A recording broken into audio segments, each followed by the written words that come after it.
Abran ho ye. Nyame Adom. Ho ye bibi aboko. Oh, bibi aboko. Di ne ya no wa bossi so ho. Na yakoye nim CJ. Oda ye sorry ye. Ana na wasere.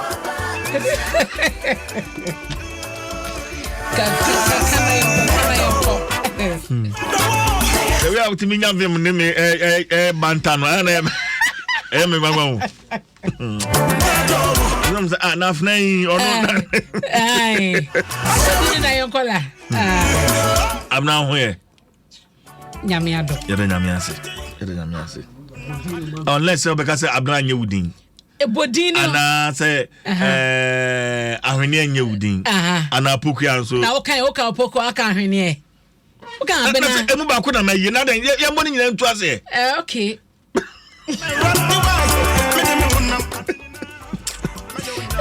Basi je mpacho wa voti. Eno a wo me boso be voti 200 Ghana mami. Enra me call page no so kra me hu say wo kra na odi kan. But enya she. Me hwe o mo maka no say anasa friend no we wi. Almost say 50-50. Vote 50 and a pan of 50. It's just 200 neka on uncle. Me chayo. Enra me cinema me friend me so wa manone. Okay. Na opeso vote but amanone fo no. Vote enye yi. Vote a enye yi. Enti ni aye ne say omo fa sika na mra. No. Almost said the money at the ato. Pounds, ye beje, dollars, ye beje, euro, ye beje, yen, ye beje, Today, send the brand I am to her. Ye beto her. Unim Pakwesi. Kwesi chum. Okay. Minu ya penny kwesi chum. Or any P. Okay. O boss kwesi chum asem na. Boss, mahono. But me minu ya penny. No offer. Ono timi wo say head office line no na from like I say front desk for I say CJ hold on KG wants to talk to you. Oh okay na afa osoro ho no CJ bibi abako there ho ye beto nka che adwuma akoso okay but bibi ani eno ano no KG ni dia ano no ya me hira no wa want ni kan biom Untin come dim a woman na front desk for na friend. CJ hold on, KG wants to talk to you.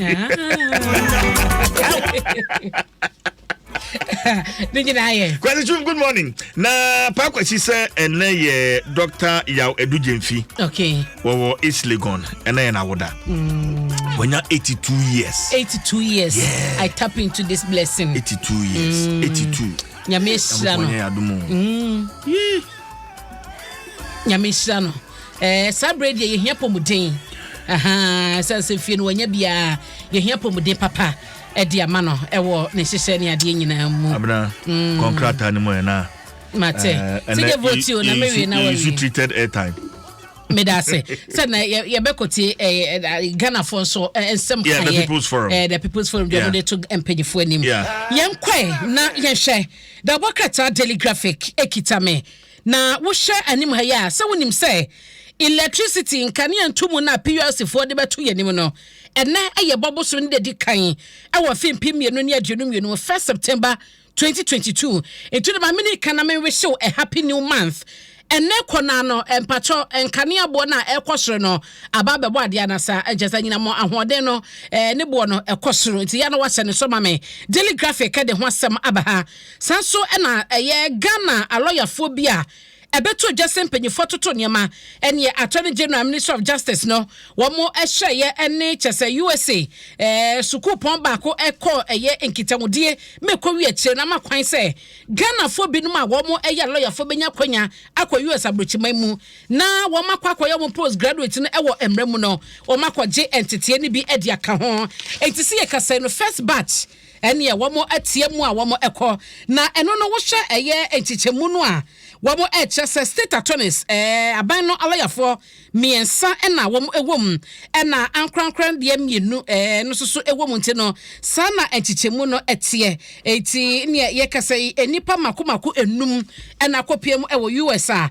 womo ekoji entity na no eye Ghana or the government of Ghana Scholarship Secretariat Georgetown Law Center Initiative emu na sanhye wabeka ya 2021 na beto Jason Penyifo ehye bibia tisa betumi aba eno so ho asam edaha na seje wonim se yesi mojabroso no ene ne oba Ghana empanyifo adult wa hanom no emu ha mu chiche mu aduasanum 35% ena omo ewo hypertension na bebre na so de wo mkrompa omo nim na empanyifo chese sa yade so e silent killer wani na ho so obehu na bo wato ho so onyare yo na kra oba adwuma ho oba radio so kra be ya no Bekone hypertension. A former colleague said, Nidia, say a rising ya could over 350 or chashe ya, yet no dryer, Sabia, no, a sub banker Sabian or Ton and Animal on Seado, no a sports presenter. It's hypertension, ya dibia, a cumuye edia, but Yantinia ho and yet ye moja muchichemonia dear,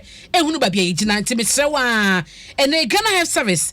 And a Minister of Health and two and him say, "Oh, on my was who Gina Bre, so dear was on a sour from me patroba modia na esha ho asamka. Dr. Buffo a special advisor at the Minister of Health. One and a workshop you might be a course so no or Kasaya ever honma what did some winning at Etuja me patro Diujuma unimu status and na kwana ekoye na GJ Media Awards no sonom ene woman launch ya wo mo chese we de toso adunusia enti se wo hono ma wonim se waye adwuma bi na ye GJ member waye adwuma bi eso ne abetumi agya baso ba na ye ye no bomodian ne kopie mu o GJ bra o ma bie kwan se wo so betumi ede eye wo stories ni nyina aba no na wo de no so aba efia enye Chief Hamilton Nixon Baini Chief Hamilton Nixon Baini. So no. Chief Baini. Yes. And then I would die. And then Neyira would die. Afia. Yes. Afia kotu. Koniba no. Yes. Oh yes. And happy birthday to Yeniaba Afia kotu. Chief Baini no wife. Afia. Na Chief saying can't say yere say odon papa. Yeah, it's me. Na enyo bi mpo na beka a kire say Chief Baini o feel ni wife. Yeah, it's me who. The way I am street na nya sem keto. Omodo yefe. Omodo yefe. Tese be bia obehunu baako bia na baako ede. Ayo. Baako nkonya baako. Omaya ma na yefe. Nyame nhyiramo. Happy birthday to you Koto. From all of us here on Dwaso Nsem, Adom FM, Adom TV, the multimedia group. We wish you well. Yes. Na see the mama fan kwa Ghanaian Times mo e. And you also say 27.15%. Yeah no ene eye PURC sika na say wo mo chichebo mo gitu mu say emeka enyama hoode ka yetua ne nei ho no ene 1 September no chassis ora Samuel Mahama enfoni eda semi ho a wono so che ne nkita odi ahodo ekoso no ntino ene woni ma wo prepaid no me de like say no am koto prepaid no na me pay 200 Ghana bito ntino em say edem be ko kakra but ochu mutai ebesa basa ko to bi Sunday besa beto but for now there we feel you any son pa entim pacho eno ho asawada ha eno chi so no Yera Johnson asiedum yo auditor general and report mu koma yegu so adie no what say 1 billion Ghana cedis ena MDS no entumi emu ho akonta enam say woman fancy pa kwan pa no so no anya nema bi omo ye yenti na ama 1 billion Ghana cedis ye hu ba bia fa ena ye hu akonta bo papa bia so a wo mo de ma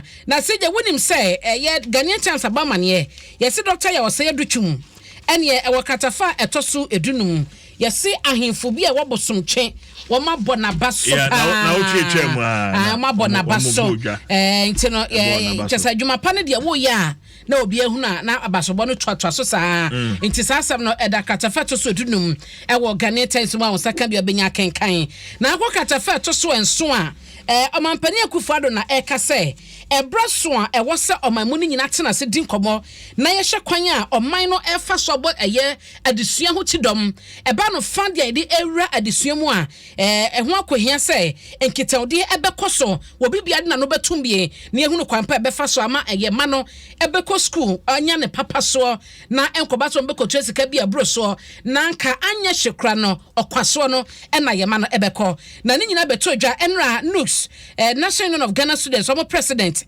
ene mpanyimfo ahodo bi ekokosi omampani ewo Jubilee House ewo nhemudi a sankitawode we nyina no eba ebeto dwa nti Ghanaian Time da bokrata anim amane ensunie yehwe Daily Guardian ene wono so dia ba ha wo se HIV ade boye ACB no ekonipa ahankron ne aduasamienu 932 aye first half abosumi si edika wo 2022 yimu no enipa 932 ena ace akumwom eno ho asam eda ha hwe ace nkoma na wo twetwam ye dia de ababedru enne na attorney general Godfrey Yeboadame foni so da ha wo se attorney general sponsor a lawyer fo enum a wo mkwaje adesuamu nimude ene tete e wo US abrochimaimu eno so ho asam eda ha na wo se government adashe 3 billion Ghana cedis ediama eye wo staff na eno so no yera kenofreta enfoni eda asemwe mu ni nyina no eye auditor general report ode baye no ena da bokrata hodo no eyiyi no kakra ede ba no na yesi emaiwa mienu sa story we e wakatafa to sunsia esi we Eastern Region CJ yesi emaiwa mienu a wo mo epie yesi wo mo kwa mo boyfriends ho ekoko wi akira wo ma kohunu sin kwada mienu nyina no yakunkum wom ai na boyfriends no mutibom ye nima de so ho na wo mo kyerese yasema esiye ewo okra kwadwe no ebenkofodua ewo apoemantemu emaiwa no ye Yvonne ena Esther yomo JHS ya blanda na homache ena wo mo kohu sen kwada yi wo mahwe mo kwana ma ne bono kyerese mo frifie esa mo kwa kwahwe mo boyfriends wo mo bembe community se efreba bi ma 14 eno ne wo okremansi ni mu eye adwoda na omu frifie ena ebranda na homache no omu kokoto so sa no na omu chese reporter eba no chese okra kwadwo community no eho na kwadai junior high school no ewo sa community ni mu no eho na kwada no eco school no JSS nkwada ena omu frifie so omu kwakoso omu boyfriends arehusem we aba assembly member won potem wonum no eye Michael Gadasu na wono ena wo chese ene nkwada ye mu no omu kohunu ye no na chese ase epirani ade ewo ho ene ekese no so post phone nsem a womu eye ehwehwemu eti eno ene amanebo adukrom police command no district police command ena eye ehwehwemu de fa ensemi mu ti amuni de ewo mog eye mochre ya ehwehwemu ekoso eti CJ da bokrata mu amane eno no why na o masisu wa mo pre ya na de bia ka chom se munya abotem na mu benyi na befuno mo na o se da be me hunu video bi social media by you are 15 16 years them so SS na watch iPhone 13 ayatama no na o kasana o chere say one of these times I'll never go back to my ex who said then na watch airport ataka ho amano no say what the first yes what the first achievement she has made it in life and I'm say it is me meti hey and pare me but say me wo fia na me hu say me ba e wo SS why video we me da social media na nkwara ne bi so aye so smart to the extent say CJ who say yes Instagram no oh ba bubutumi ye no private aside private no oma wo pese omuba wudie mu even snap on here Snapchat ya nkwada yi egu hono maye no e wo security bi wo hono ma obeti social media hono mo e bo bra bi a enye na wo fo hu na kire da because e hono titu ni snap hono yesiti se bia media to na wo screenshot na say wo save a me hunu se wa save inteliki a me hunu se ya want say community of your owner wo na wo determine de enkoso no but the level of immorality na enkoso social media na me app me pen for ma ahamia TikTok see we need TikTok account I downloaded the app but me download but delete TikTok delete me who say me adwuma me ye any pressure da me so no if na me di phone base manim na me di asa na ma post it you know no so na ekoso ho enya sa na following wa hwekra wunya bi CJ me di wasi why na me koi ma me kan enkoso anka ye atiefo eni ahwefo Facebook se mo nkoso na mo vote ma me why eni fans na wo je wo mo vote oru aboaten o say abna Beside wa Pristia Western Region I say you are beautiful your weight makes me listen to you always you oru abot but that's why piaga so they atum And also so they are too. I say Abna Pukuya, you look so awesome this morning. Madam was say. But na mo dey voting no. Na mo dey ko voting no. Me pa cho code ni e star 713 star 616 hash. CJ vote star 713 star. It's a phone that man 616 hash. Patro send ya me code no. So 5 here now want to say me dey be 2 more. CJ fa kam nya kra na kam do 3,000. I tell you, now say it's already watching. CJ there be o dey fa kan ho ma me be kra na no na ma. Me the best sources is here. And Facebook. It's one of Facebook no. Me patro. Ghana outstanding woman radio personality. Yeah, no mama. And on the daddy and so Mama na efe obaduku waso ejai obekọ wachi mama for your kromo ai fataya pa eti pacho tuma me wate na yenwi ni famra adwuma no nyina aka ho na ema no eye ma yenko